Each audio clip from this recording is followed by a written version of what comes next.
play points. Okay? So, can I get a raise of hands for whoever caught in their lives? There we go. I like that. Okay? Leaders, the smart ones, right? Sometimes I go play with them, I'll get 5 hands raised.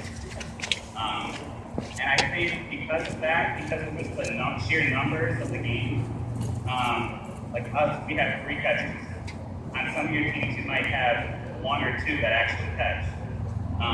And with that, you're going to put all of your effort to where your numbers are in the pitchers. Okay, and sometimes you'll just leave the catchers back there to just catch the pitchers or play a different position, work on an infield.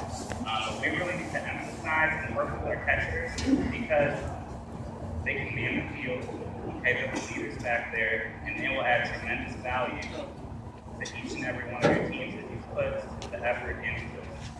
Okay? So we're just going to start here with our receiving stances. We're going to start first with our single giving stances, as I'm sure each one of you gives singles to your pitchers.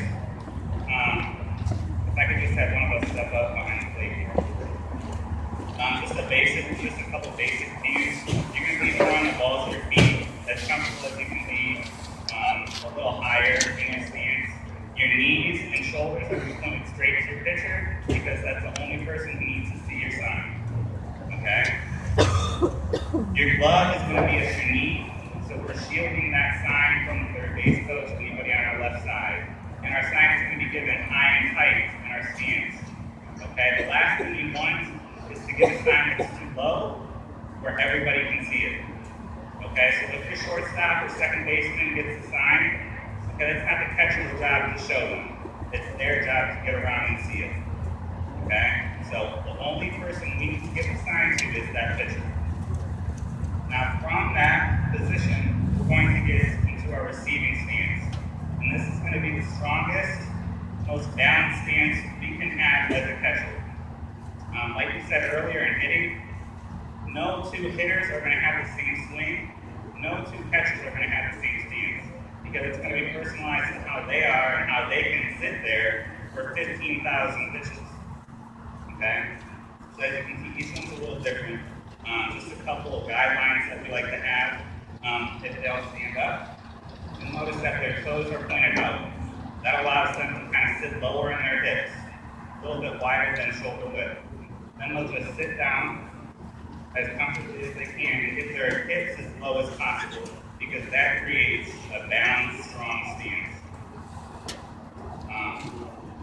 Their left or their catching hand, they might have some left-handed catchers, so their catching hand is going to be resting on that leg. You never want your elbow to get inside that leg because if so, you will have trouble catching the pitch. And then hopefully you get the open hand either behind that foot or behind your back. Because the last thing we want is what happened in Maui. Okay, that happened on steel throw, so that was a little bit tougher, but it was hard to prevent there. So when you have your catchers, if you start with the catcher, we go around at PM and they get in their stand and we try to push them a little bit. Now if they're sitting high on their heels, which we do it in our signal giving stance, they're going to fall over. And that's where we see a lot of youth catchers. They just sit really tall and their shoulders are up. Okay? If we can get a side view of Jordan here, you'll see that her shoulders are rounded in her stance. So she can go out there and attack the pitch. Okay? So, low on her head. On the insteps, okay? The weight is going to be right here on the inside part of the feet. Okay? Not on the toes, not on the heels, but on the insteps. And that's going to create a strong balance position. Okay? So, it's all the face. Now the key here, when we receive, is we want to get our body behind the ball as often as possible.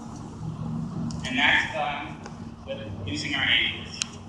Okay? We need to move back and forth and have great ankle flexibility. I'm sure Michelle can tell you a thing or two about that. But we want to get our shoulder, outside shoulder around the ball as often as possible. And we call this ankle flag. So it's not a huge movement. It's nice and quiet. And we're just going back and forth. This is how we usually start in the fall, just getting back into it, just making sure we can work the whole zone back and forth there. And with this, okay, we call it beating the ball to the spot. You always want to catch the outside of every pitch. That's the key. And if it's an inside pitch here, Jordan's just going to ankle sway, inside corner, make sure the outside shoulder is around the ball, and that makes it look like a strike to the umpire. Okay, if she didn't move her body behind it, and she reached, that looks like she's reaching inside there. That's going to be a ball. Okay, that little movement makes it a strike. Okay, the value your pitchers have, the more strikes they get for your pitchers, the more the pitchers are going to love them. Okay, you want that great working relationship there. Okay, so let's do ankle switch one more time here. Back and forth. So they just need to be quiet, and you'll see Chauncey's lowering her knee there. That allows her to get her arm up there to stop the ball again. Okay.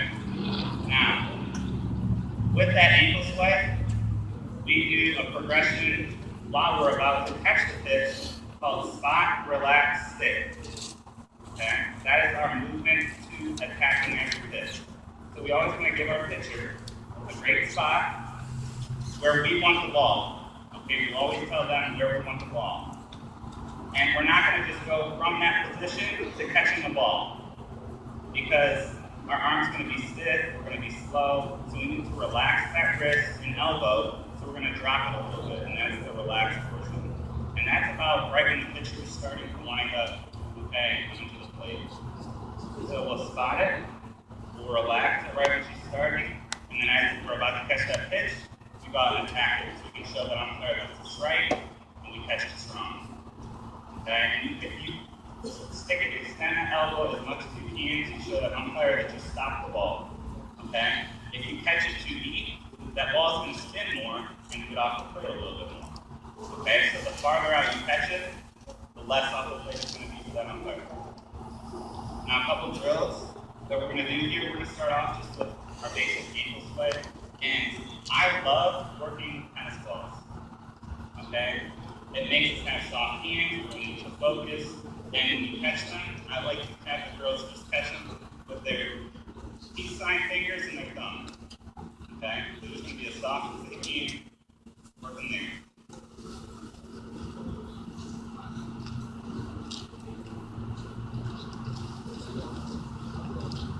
So we're just going to go back and forth, about 5 on each side, just to show everybody here. And she's really just working on using those ankles and getting that shoulder outside the ball. And these are kind of like our everyday drills.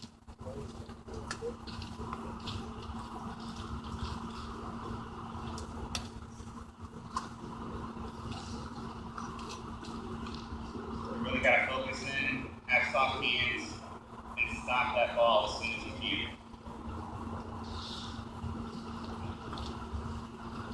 Now, we call it, as we're receiving in the zone, like a picture frame. Okay, it's this rectangle right there is a picture frame. So, if it's an inside pitch, we want to catch it on that side of the picture frame. If it's a high pitch, a rise ball, we want to get on top. Okay, outside, same thing. And if it's a low pitch, a drop ball or low pitch, we want to pick flowers down there and get underneath it. So the next thing we're going to do is called picture frame. And we're just going to go around the zone, catching the outside of every ball. Okay?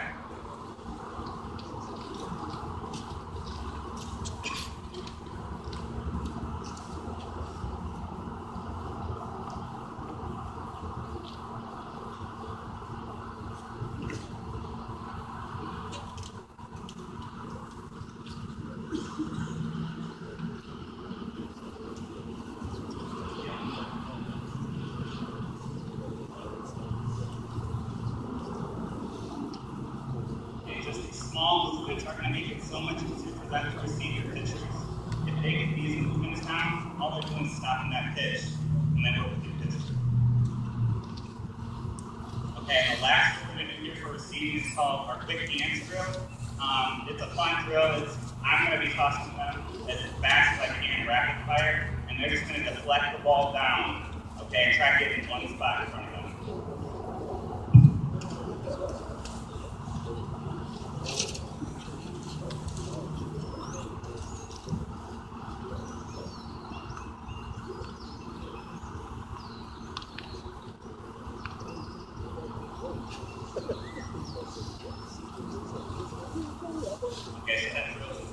you make it, okay? So again, if we're seeing you, it just creates a great chance for your catcher to have a great relationship with the pitcher. No pitcher wants to throw a catcher who can't see the ball well from them. Okay, so really enforce that. And if you have anything to work on, make it be receiving every change of game. Okay, because that's the name of the position. Catcher catch the ball. And catch every pitch, that's our job. When we work off machines, have strong hands. There's just a bunch of different drills we can do, but those are the three main ones that we would do that we're doing every day.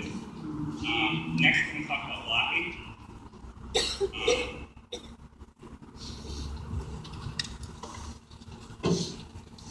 So when we block, a lot of people talk about replacing the feet. A lot of people talk about gaining ground. I am of the belief that we want to gain ground and we want to attack that ball as much as possible. Because if I just replace my feet, I'm going to create a bigger bounce, okay? And we want to lessen that bounce as much as we can. So our catchers, if they see a ball angled down, they're just going to fall forward and get into the ground. And their glove is always going to go first, okay? Our glove goes first because if our body doesn't make it there, the glove's going to be there for a chance, okay? Their open hand will always get behind that glove. Okay? And it creates a wide frame for them to block that ball.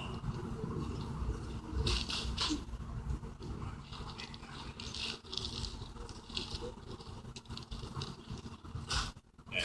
So you see here, she creates a good angle with her upper body and lower body, have that ball go straight down into the ground. That's our goal when we block the ball. Okay, our goal isn't to catch it.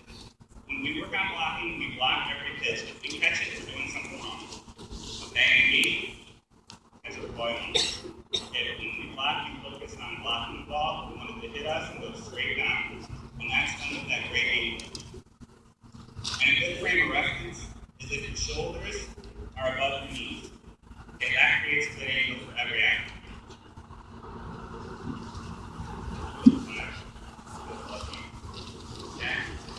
Side blocking is pretty tough.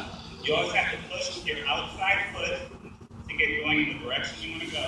And you always want to angle your chest and your shoulders back to the plate because that's where you want the ball to fall. Now you'll see the glove will go first here. And then they'll push and get an angle around it. It's almost like there's a half circle behind the plate, and that's where our catchers stay and they block. Okay?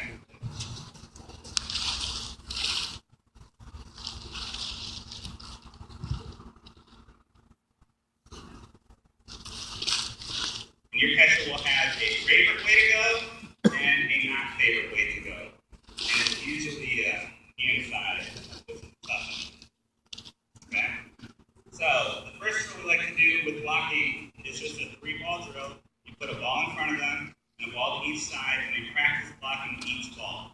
Okay?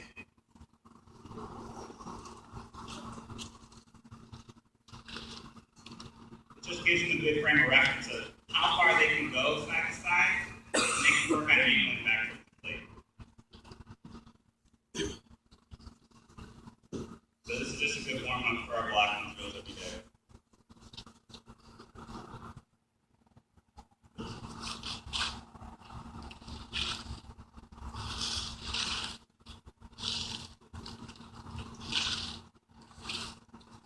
And they're going to work to get around each one of those outside pitches.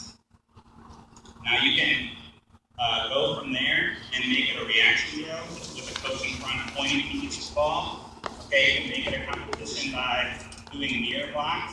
So have one catcher as the leader and one as the follower. Okay, and if the first catcher goes down, the one has to follow them. Okay, that's a fun drill too. Now from here, we always like to go into our blocking progression. It's finish blocks, half blocks, and full blocks. And we start in our strong blocking position. Oh, you got this. We usually go tennis balls just so we don't beat up each other, as we do these almost every day.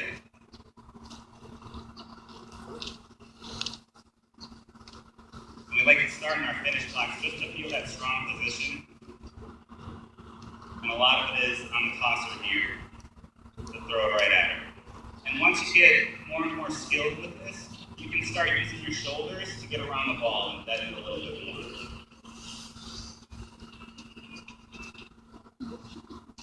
And we always want to watch the ball with our eyes the whole time. Okay? If your face stays up, you're going to catch it in the neck there. We never want that to happen. Half blocks are just from your receiving stance, and your glove goes first. Okay, so you just start in the position you want to block, and then she'll go from there. So that's just straight up, and then into a strong blocking position.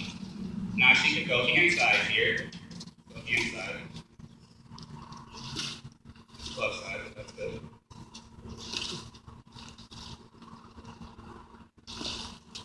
Okay, hand side. And you're going to start with your glove open.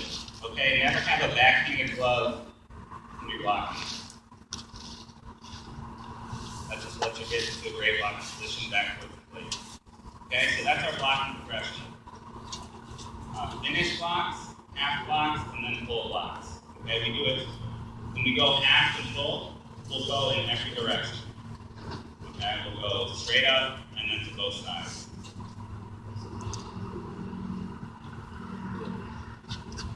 Okay, and then my favorite drill. Okay, half and half. This is the hardest drill for any catcher. Okay, because it's a reaction drill. They really have to just see the ball down. Half of the balls I'm going to toss, they're going to receive, and half of them they're going to have to block. And I'm not telling them which ones. Okay, and it really depends on the tosser. It depends on the distance you're at. Okay, they just have to react to every pitch. And the key that I like to tell our catchers is to sit in those heels. Okay, have a strong receiving stance, and then just react to the ball down.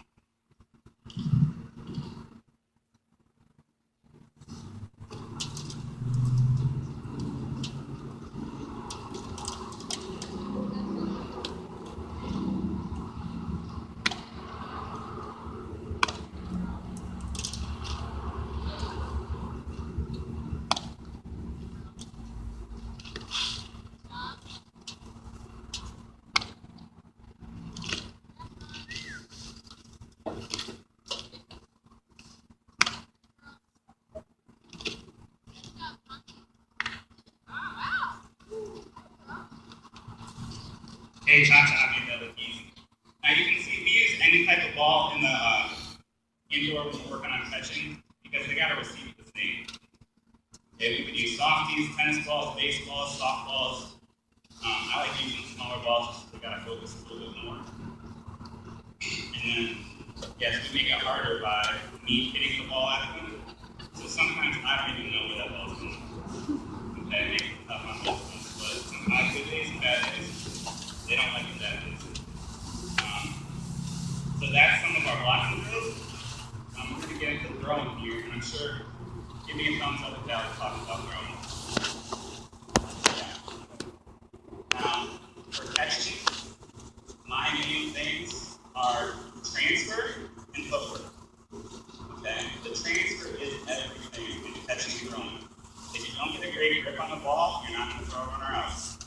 Okay, so we work on the transfer as often as we can. A lot of people have a lot of different thoughts and opinions on transfers for catchers, but mine is that we want to be like a middle infielder turning a double play. Hey, you ever see a shortstop or second base and turn a double play at second? That's what we're going to look like as catchers. Okay, some people talk about transferring here, some people talk about transferring in front. We want to transfer as we go up. So, just trying to just show that it's really just on the way to your throwing position, that is when you transfer. And you need to make sure you have a great grip because we've all tried to throw the ball with a little finger grip in there and the ball just seals it. Okay, so the first thing we like to do is just a little deflection drill. We never want to spend a lot of time on our glove, and you see a lot of middle infielders work on different things like this. So we start barricading. You can have one of those flat gloves, foam gloves, anything like that. So very hands here. And again, we're using a smaller ball just to make sure we get a great grip on it. And we start straight up and work on our rotation. The one thing you don't want to do as a catcher is rotate too much on this, because then your weight is going to be going away from where you want to throw. Okay, so don't allow your catchers to turn so much where their weight is spinning them into the ground. Okay, just seeing one nice short line to second base. And from there, we're going to just turn our heads a little bit. So same thing, soft, just letting that ball into our hands. And we want to make sure that that elbow is high. Okay, I'm sure I always talk about that. Because once you start, that elbow starts dropping, that ball's going to sail. Okay, especially a catcher, you need to have great backspin on that ball so it goes straight to where our shortstop is.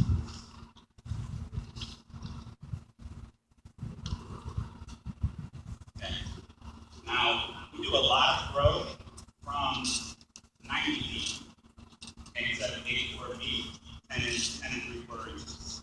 Okay, we throw from 90, we throw from 100, we throw 120. There's a long toss program in your little packet that the catchers did this fall, and I believe it's one of the most important things that they have done as catchers.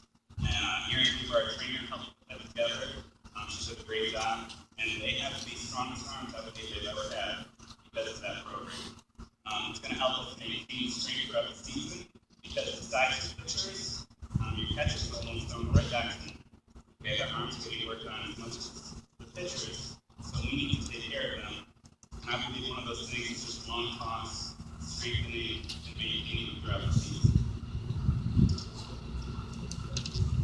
Okay. So, those are the big three as catchers. Okay? If you have time to work on anything at all, make it be one of those three things: receiving, blocking, or throwing. We're going to get into just a couple athletic. I have 3 types of throwing in there too. Okay? There's 3 footwork that we have worked on. Sorry about that. One is just your regular. You're just going to use your footwork, replace your feet. Chauncey's going to do that. Okay, that's probably what most catchers work on. Okay, and you're skating a little bit ground, and you're replacing right and left foot. Boom. Okay, very strong. Low in your legs. Jordan is going to do the pivot. Okay, it's no footwork really. You're just stepping forward and pivoting on that right leg. It's very quick. You have to have a good pitch to do that. Okay, if it's just really far inside pitch, it's hard to do that footwork. And then Molly is going to do throwing 3 knees.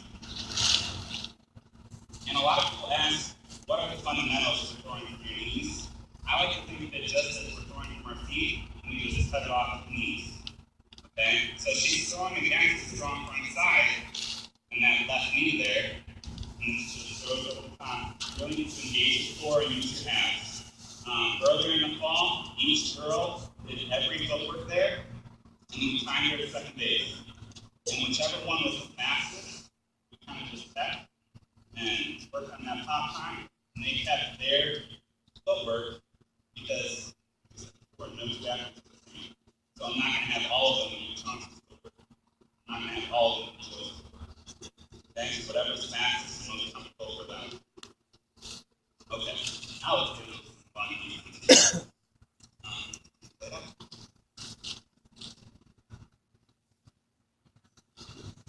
Yes. Okay, so just quick footwork for bunny defense. Have a ball on the line, a ball straight up, and then a ball on the first base line. Now, we all know that our corners and probably our pitchers at this level are going to attack that ball. If it's close enough to the plate where the catcher can get it, you want them to go out and attack that ball as well. So a ball's on the third base line. If it's right on the third base line, Chauncey's going to turn it back to first base. You can pick up that ball comfortably and just a nice spin move. Always make sure their head gets picked up and they see first base and their shoulders pointed. Okay, I see too often where they get up, they don't see anything, you just spin and throw it right into the right field foul line. Okay, get straight up,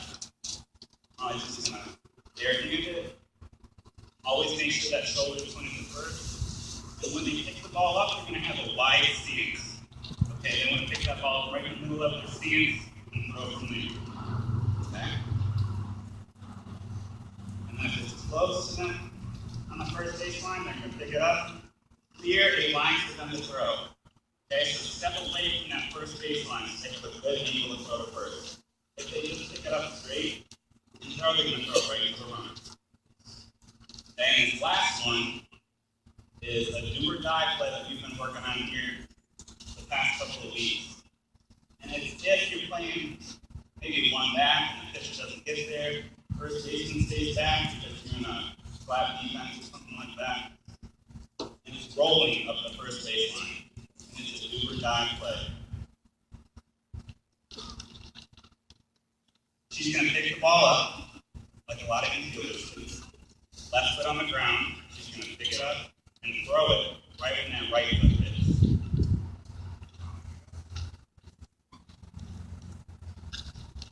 Let's have fun with this. Let's see it go. Boom. Okay. Athletic catches. Okay. Now, real quick, let's do pop-ups here. So, our fundamentals for pop-ups is you look straight up first. Okay.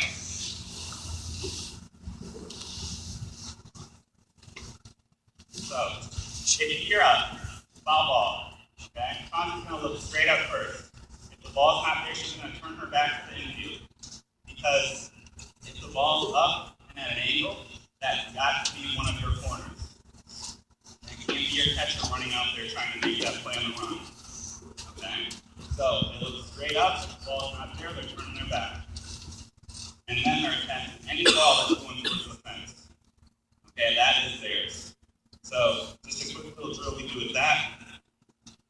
I stand behind you and I toss the pop-ups, okay? I'm going to throw it, and then I'm going to say up. When I say up, say look up and turn around. Up.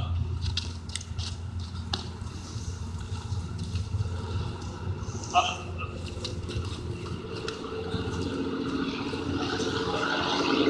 Okay, disgusting way to catch it. Up.